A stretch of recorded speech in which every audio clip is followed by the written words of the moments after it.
se rend compte de la qualité qui a été faite par la qualité architecturale d'une part et des services qui ont travaillé, puisqu'elle répond quasiment de façon presque inespérée à tout ce qu'on pouvait espérer avoir. Et là, on a une qualité de luminosité qui est exceptionnelle pour suivre le tennis. Il y a un environnement feutré qui permet véritablement de vivre le tennis. Il y a une vision sur les cours qui est absolument remarquable.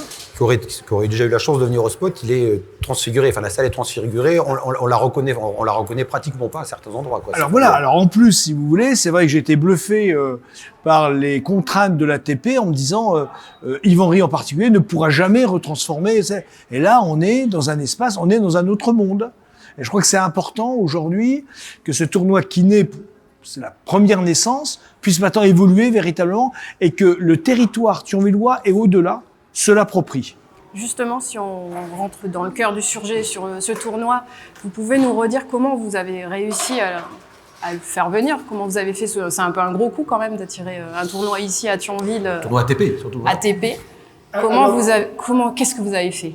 Alors il y a deux choses. C'est-à-dire que dès que j'ai été maire, j'ai pensé qu'il fallait véritablement donner une image forte au territoire thionvillois. Ce qu'on appelle l'attractivité. Ouais. Et donc cette attractivité, depuis 2016, on y travaille avec l'ensemble des services, des adjoints, on s'appuie sur deux piliers, le sport et la culture.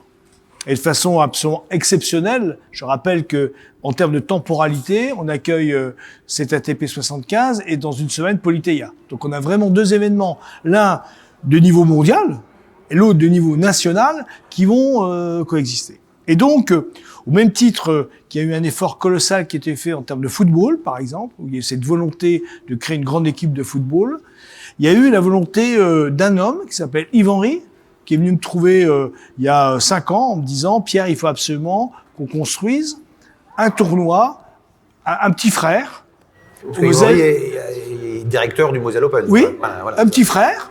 Et donc, à l'époque, on était loin de penser qu'il arriverait ce qui est arrivé au Moselle Open, mais un petit frère qui permette de faire vivre le tennis en Moselle à travers ces deux événements, l'ATP 250 sur Metz et un ATP, alors 125, on va dire, dans l'avenir assez proche, sur Thionville, ce qui permet effectivement de vivre.